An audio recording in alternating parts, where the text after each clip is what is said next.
Dans cette nouvelle séquence, nous allons voir comment regrouper plusieurs équations dans des blocs afin d'obtenir des affichages plus élaborés. Nous allons utiliser les environnements équation et align et le sous-environnement aligned. Eh bien, voyons tout ceci dans cette séquence.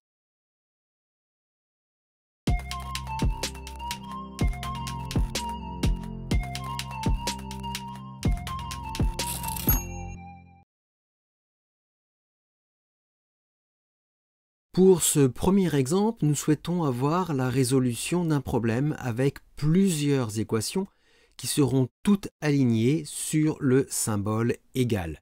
Et nous ne voulons avoir qu'une seule numérotation. Pour rappel, l'environnement équation n'accepte qu'une seule équation et l'environnement align numérote toutes les lignes des équations. Donc cela ne convient pas à notre objectif. C'est pour cela que nous allons utiliser l'environnement équation qui inclut le sous-environnement aligned. Le sous-environnement aligned regroupe toutes les équations qui sont alignées sur l'esperluette placée au niveau du signe égal.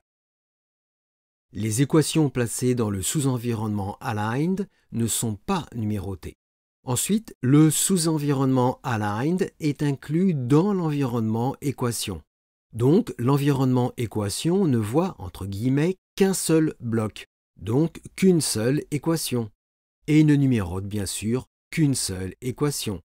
Et cette équation correspond à l'environnement aligned. Nous avons donc bien l'environnement équation qui inclut l'environnement aligned, et dans l'environnement aligned, toutes les équations sont alignées avec l'esperluette devant le signe égal. Et nous avons bien le résultat attendu.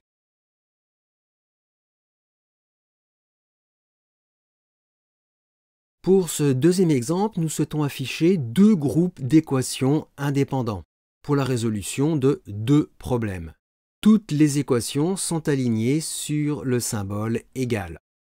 Et nous voulons avoir qu'une seule numérotation pour chaque groupe d'équations. Dans cet exemple, nous allons utiliser l'environnement align qui inclut deux sous-environnements aligned. Les deux sous-environnements aligned regroupent toutes les équations qui sont alignées sur l'esperluette placée au niveau du signe égal. Voici le premier, voici le deuxième. Et les équations des deux sous-environnements aligned sont bien alignées avec l'esperluette sur le symbole égal. Ensuite, le point important est la présence des deux esperluettes devant les deux sous-environnements aligned. Le premier et le deuxième. Ces deux esperluettes vont permettre l'alignement des deux blocs d'équations des deux sous-environnements aligned. La deuxième utilité, ce sont ces deux esperluettes qui vont permettre à l'environnement align de numéroter ces deux blocs d'équations. La première numérotation, la deuxième numérotation. Enfin, il ne faut pas oublier le double contre-oblique entre les deux sous-environnements aligned qui permet d'aller à la ligne dans l'environnement align. Donc nous avons bien l'environnement align qui inclut les deux sous-environnements aligned.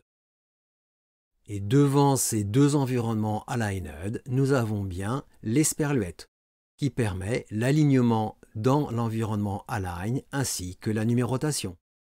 Et dans les deux environnements aligned, nous avons bien l'alignement, là encore, avec une esperluette devant le signe égal. Et nous avons bien le résultat voulu. Voilà donc deux exemples concrets de l'utilisation du sous-environnement aligned inclus dans deux environnements mathématiques. Cela nous a permis d'afficher des blocs d'équations alignés et numérotés. Il ne vous reste plus qu'à appliquer cette technique à vos propres besoins.